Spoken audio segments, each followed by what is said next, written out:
You gave your ticket to a stranger lady. There's nothing more important than a company. You're fired even when the boss told me I was fired. I wasn't too shocked. Instead, I felt like I had pictured the true corporate culture of this company and almost blurted out, "I'm better off without this place anyway." Just then, "Excuse me," the panic manager rushed into the boss's office. "Sir, our company is being featured as breaking news on TV. What's going on? Who is this person?" The faces of the COO and my boss turned pale as they looked at the DV screen. The person on the DV screen was, "My name is Mike. Here in New York City, I work at a healthcare products and related service provider. I belong to the sales department. Guess I have another membership quota to meet this month. Sales is rewarding but tough. That's the only way to put it.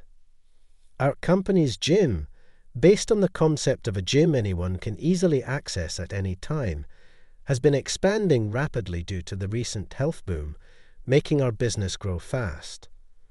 The idea of easily accessible for everyone was revolutionary in the world of gyms, which used to be seen as intimidating to join. But there was a fatal flaw in this aggressive business strategy. What's going on with your gym? It's always so crowded. I can barely use the machines. Why is it fully booked for the month? I joined because you promised I could avail it any time. Despite the demand, there were simply too many members for one gym. Lately, we've been receiving daily complaints from dissatisfied customers. Still, all we hear from the top is increase the membership numbers. Are we really going to keep adding members in this situation? I've been growing doubtful of the company's willingness to address the concerns raised by the customers. One day, I couldn't hold back any longer and decided to talk to the sales manager. "Excuse me, manager, I have something I'd like to discuss." "What now? In the middle of all this chaos? Make it quick." "Yes, sorry," as the manager, not even looking up from his paperwork, dismissively gestures. I sigh and start speaking. "Manager, you're aware of the alarming numbers of complaints from customers, right?" "Yeah. So what?" "I think we're adding to our membership numbers recklessly. We should seriously address the complaints and work on solutions." "Oh, Mike, you don't get it. That's the problem with the younger generation." The manager interrupts me, scratching his head in irritation. "Whatever we do, it costs money. We need to increase sales before we can think about solutions." "Well, that might be true, but still just focus on increasing the membership, you worthless employee. Ramp up the sales pitches to all the media for advertising. Got it?" "Understood." It was like talking to a wall, but when the higher-ups say this, there's not much else to do. I swallowed my frustration and quietly returned to my work, following the manager's orders. I started pitching our ads to various media outlets. Perhaps because of these efforts, some good news came my way. "Really? Is that true?" "Yes, we're interested in a tie-up with an RTV program." The caller was from the Alaska Broadcasting Company. Excitedly, they were considering not just commercial films, but also a TV show collaboration. "Thank you so much. We'd be delighted to work with you." "Thank you, but the show's schedule is quite tight. We'd like to meet as soon as possible, if that's all right with you. Any time is fine. I'll be there." "Thank you. I'll send you the schedule by email right away." "Thank you very much. I appreciate it." Even after hanging up, my hands were still shaking with surprise and joy. All right, can't just sit around now. A DV collaboration could be a significant achievement. Trying to contain my excitement, I booked a flight to head for the DV station's meeting. And then the day of the big meeting with the TV station arrived. I got to the airport early to catch my flight. I've got quite some time before departure. Maybe I was too eager as I arrived at the airport earlier than I expected. I was thinking about going to a nearby coffee shop to review my presentation materials when I noticed something.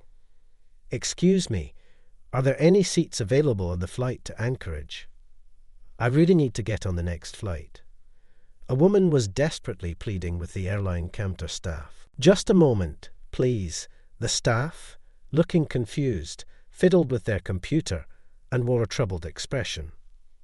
"I'm sorry, but all the flights to Anchorage today are fully booked." "Oh no, there's still time before the next flight, and we can put you on a waiting list for cancellations." "All right, please do that." After completing some simple procedures, the woman walked away from the counter looking unsteady. I wonder if she is okay.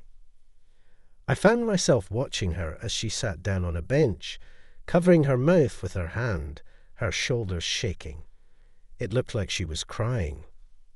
The next flight to Anchorage, huh? I glanced at the ticket in my hand. No, that's not right. I was here for work after all, chiding myself for even thinking about it.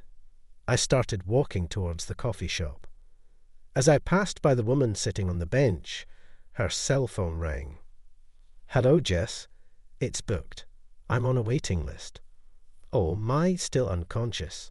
I'm okay. I'll try to get back today." Yes. Her trembling voice was audible as she spoke to the person on the other end of the phone. What happened? An accident or an illness? Someone important to her seemed to be in serious trouble. Oh, that's why she was so desperate. Stop it. Don't think about it anymore. Shaking my head to clear these thoughts, I passed the woman. I bought a cup of coffee, sat down, and spread out my materials. I wanted to focus, but I couldn't stop thinking about the woman nearby. I can't do anything for her. Murmuring to myself, I started to question, is that really true? I had what she needed right now. The more I thought, the more my heart raced, the more restless I felt. Come on, what am I even thinking? Unable to sit still any longer, I downed my lukewarm coffee, gathered my things, and left the coffee shop. I retraced my steps back. The woman was still sitting on the same bench. "Excuse me." She looked up in surprise when I spoke to her, her eyes wide open, wet with tears. "Are you all right?" "I'm sorry. Yes, I'm fine. She tried to put on a brave face, smiling, but her trembling lips betrayed her distress. The last bit of my hesitation, telling me not to get involved, vanished at that moment. What happened? I'm sorry. I saw you over there at the counter earlier. You were waiting for a ticket cancellation, right? My daughter was involved in a traffic accident and taken to the hospital." "Your daughter?" "I came here from Alaska for a business trip. My return flight was scheduled for tomorrow, so I couldn't get back immediately. I can't be there for my daughter." She choked up mid-sentence and started crying. I hurriedly pulled out a handkerchief and handed it to her. "Please use this. I'm sorry. Can you stand up? I have a ticket for the next flight to Anchorage. Let's change the passenger name to yours at the counter. But hurry, it's almost boarding time." I took her arm to help her stand and walked her to the counter. "Excuse me, I'd like to transfer my ticket to her, please." "Yes, sir, you're the lady on the waiting list, right?" "Just a moment, please." The counter staff, apparently concerned about her as well, began the transfer process. Say without hesitation, "Wait, what about you? It's okay for me, but not for you. You need to go now or else you'll surely regret it." "Thank you so much, thank you." She looked somehow relieved, tears streaming down her face.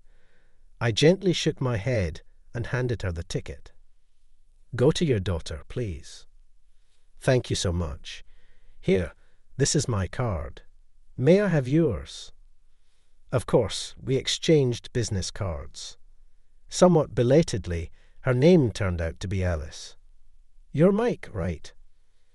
"Thank you so much. I'll never forget this kindness. I'll make sure to thank you properly once things settle down." "No need for thanks. Just take care, and I hope your daughter will be okay, Jess." "Thank you. Thank you so much." I watched her repeatedly turn back with teary eyes until she disappeared from view. Well, I really did it. I sighed, watching the plane I was supposed to be on take off from the lounge. Strangely, I felt no regret. Switching gears, I called the DV station I was supposed to have a meeting with. "Hello, this is Mike." "Mike, good to hear from you. Is your flight on schedule?" "Actually, about that. I only told the DV station representative about missing the flight."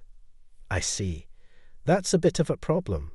I'm truly sorry for this sudden change." "No need to apologize.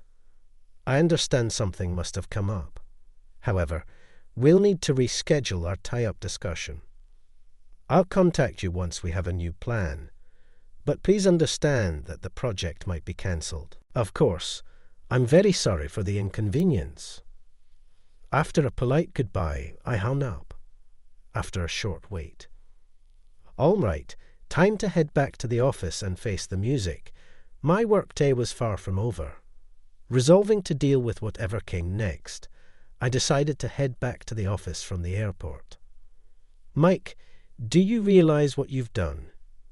My manager shouted at me when I reported back to the office. "You missed a tie-up with a DV station. Do you have any idea how big of an opportunity that was?" "I'm very sorry. And what's this about giving your ticket to someone in need, Mike? What were you doing at the airport? This is work. Don't mix personal matters with work." "You're absolutely right. I have no excuse." "Seriously, what were you thinking?" I knew I was completely at fault for this situation. With the manager still furious, I kept my head bowed. "Hey, Mike." "Yes." "I'll be reporting this matter to the CO, so be prepared." "Yes, I understand." "That's enough, Mike. Just go home for today. I can't concentrate with you around." "Yes, I'm very sorry for what happened. Excuse me." I apologized deeply one last time and began to pack up to go home. My colleagues looked at me with concern, but none of them spoke up. "I'm sorry for any trouble I caused everyone. I'll be heading out now." After I made another apology at the door, I left the office. The next day, I was called to the CO's office first thing in the morning. It seemed my mishap had reached the CO's ears sooner than I expected. "CO, it's Mike." "Come in." "Excuse me." I entered the CO's office. The CO, looking stern, was leaning on his desk. I walked up and took a deep breath. "CO, I sincerely apologize for the inconvenience I've caused."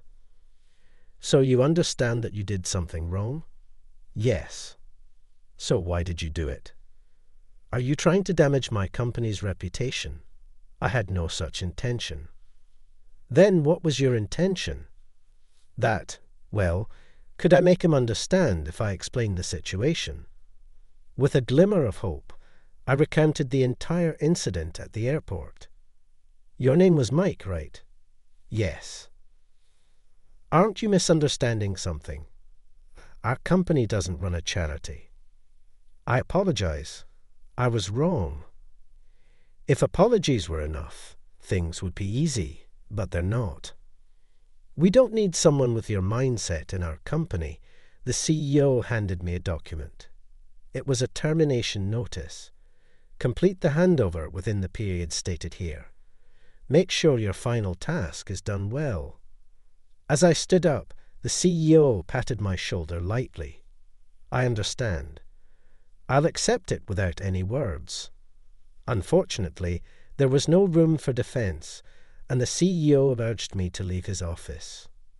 "Sai, So it's come to this, huh? Though the outcome was arguably the worst possible, I had no regrets. This was the right thing to do, wasn't it? I felt strangely liberated and found myself reminiscing about the past, the days shortly after I had moved to the city to study at the university. "Mike, calm down and listen." A sudden call from my mother. "What's the news?" She plunged my world into darkness. My sister, who had been receiving treatment at the hospital, had passed away. How could this happen? She looked fine when I went home for the holidays. Her condition suddenly deteriorated. Just hours ago, she was okay, but she's gone. Mom, I didn't know what to say to my mother, who couldn't hold back her sobs on the other end of the phone. "Hand over the phone, Mike." "Can you hear me, Dad?" "Mike, can you come home right away?" "Yeah, I'll head there right after this." "Do that, Mike." "Yay. What in the end she said she wanted to see you one last time, and then she passed away." "My gosh, sorry." "No, don't apologize. Just come back safely, okay?" I hung up the phone, feeling dazed. Back in my hometown, I used to visit her daily, but after moving, those visits became less frequent. "I'm sorry. I'm so sorry." Tears flowed freely. In the end, I couldn't do anything for my sister. As her brother, that regret of not being there for my sister's last moments weighed heavily on me. Perhaps that's why at the airport yesterday, I saw myself in a desperate woman's situation. I hope Alice is okay. I had no regrets about giving her my plane ticket. I hope she made it in time, and if possible, I wished for her daughter's recovery. My heart was filled with these hopes. A regret like that is better avoided. I hope that her tears will turn into smiles. With these thoughts, I returned to the office to start the handover process. Nearly a month later, after successfully handing over all my responsibilities and clients to my colleagues, I faced my last day at the company without any problems. "Thank you for everything." Mike, make sure you say goodbye to the co too." "Yes, sir." I nodded to him, who spoke without looking at me, and left the office. Then I headed straight to the CEO's office. Today was my last day. I had no regrets or unresolved feelings. "CEO, excuse me." I entered the CEO's office as usual. The COO was sitting at his desk. "I'm leaving effective today.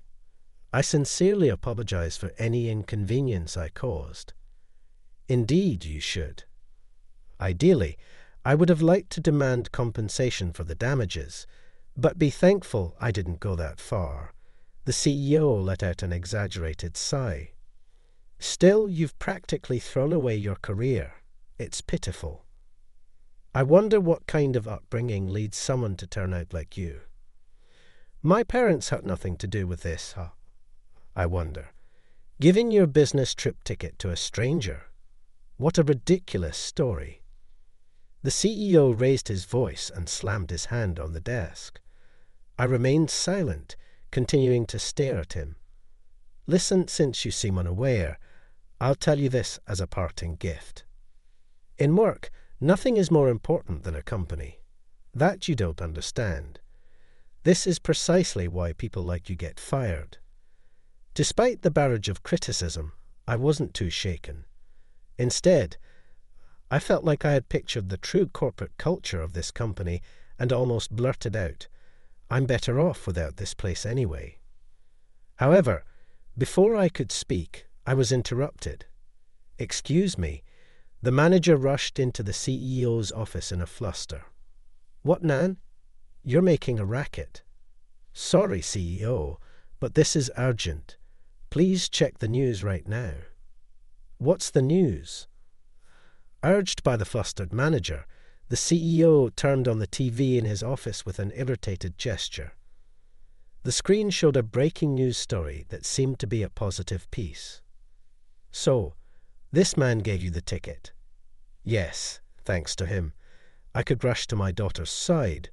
The voice sounded familiar. I instinctively looked up at the TV screen. There was Alice holding a little girl, and a man standing beside her. Alice. I was startled to see her, and even the CEO and manager looked shocked, their eyes wide open, their gaze fixed on the middle-aged man standing next to Alice. This man is, indeed it's him. I'm sure it's him. I've met him a few times in TV-related work. He's the former producer Thompson who used to work at a TV station in the city. The CEO audibly swallowed. On the TV screen, Alice was smiling as she responded to the interviewer. Someone from this company gave me his ticket. Thanks to him, I was able to reach my daughter. This is the company that's behind the popular gym chain, right? I hear your father has connections with this company. Then the microphone turned to the man next to Alice. It turns out he was her father. Yes, it's true. I later found out he was supposed to have a business meeting with my company. What a coincidence. Absolutely, but he didn't know that fact. I hope this news feature lets everyone know, despite the controversies surrounding that company, they have such amazing employees, he said firmly, and Alice, nodding and smiling beside him, continued, as long as they have employees like him, the company will be fine. I'm sure the bad rumours will disappear soon. Alice, with a beaming smile, hugged the little girl in her arms and added, I'll visit soon to express my gratitude. Please wait for me. With that, she waved her hand, and the screen switched to an advertisement. CEO, yes. The CEO's office was filled with an awkward silence. The manager and the CEO, speaking in hushed tones. I couldn't hear. We're sorry, Mike. Like this, please forgive us. Please show us mercy. Hold on a second. Forgive us. Mercy. What for? I was a bit taken aback by their desperation, but curious about what they were about to say. We had no idea that the woman you helped was the daughter of Mr. Kit. I'm sorry for overstepping, but please let us withdraw your dismissal, Mike. No, Mr. Mike, the CEO is going this far. Come on, you must be relieved not to be fired, right? It was a complete turnaround. They probably realized that my being fired would look bad now that Mr. Kit knew about it. As I stared down at them in disbelief, the CEO looked up at me with a sly grin. How about it? If you want, we can offer you any position. You can even take his place. Excuse me. I watched in amazement as the CEO and manager desperately tried to win me over. I let out an exaggerated sigh. I've already been fired, so it's no longer my concern. No, wait, please. I quickly sidestepped the CEO and manager as they tried to cling to my feet and said, Thank you for everything. I left the CEO's office with a smile, ignoring their shouts behind me. The day after I left the company with a clear conscience, I received a message from Alice. She was in the city and invited me for a meal as a way of saying thanks. Feeling a bit nervous, I made my way to the designated location. It was a restaurant in a high-end hotel, a place I'd never been to before. Mike, I really can't thank you enough for what you did. Thanks to you, my daughter is safe and now very healthy. I'm just glad to hear she's doing well. I saw you on TV. Your daughter is adorable, just like you. Mike, you're quite the charmer, aren't you? I hope I'm not getting you in trouble with your husband. I'm single, actually. I got divorced before my daughter was born. Oh, I see. I'm sorry. It's okay. Don't worry about it. Alice smiled softly as she sipped her wine. Mike, did you take the day off from work today? About that, I actually got fired from my job. What? Sorry. After all the praise you gave me on TV, that's terrible. Do you have another job lined up? Not yet, actually. Then would you consider working at the DV station? My father is with Alaska, though, but I assure you, you won't regret it. Really? Are you sure that's okay? Of course. Let me just call my dad and confirm. Alice quickly pulled out her cell phone, her movements a blend of excitement and urgency. I had only met Alice twice, yet I'd seen so many sides of her. Tears, laughter, and now this flurry of excitement. Mike, he says you're more than welcome. After finishing the call, Alice turned to me with a beaming smile, the happiest and most beautiful expression I'd seen on her yet. Time passed, and thanks to Alice's introduction, I transitioned to a new job at the DV station in Alaska, where her father was a producer. Ridiculous firing a guy like you. That company is doomed. Upon learning about my dismissal, Alice's father used his influence to cancel the nearly finalized partnership deal his station had with the company where I was once an employee. It made sense after all. I had been the one who initiated and developed that project. Meanwhile, my old nest, plagued by a pileup of customer complaints and an increasing number of cancellations, was now teetering on the brink of bankruptcy. It's like they got what was coming to them. Indeed, such a shame. Don't worry about it, Alice. She looked downcast, and I offered her a reassuring smile. As time went by, Alice and I spent more and more time together, and now we were in a relationship, considering marriage. Alice, there's something I want to ask you. What is it? I've been thinking, meeting you that day, it might have been destiny. Destiny. I'm glad you're smiling, Alice. Your smile is what I love the most. Mike, you always know just what to say. We looked at each other and shared a light-hearted laugh. I promised myself that I would make Alice, her beloved daughter, and any future children we might have happy, a vow to make up for the sister I couldn't protect, to cherish them always.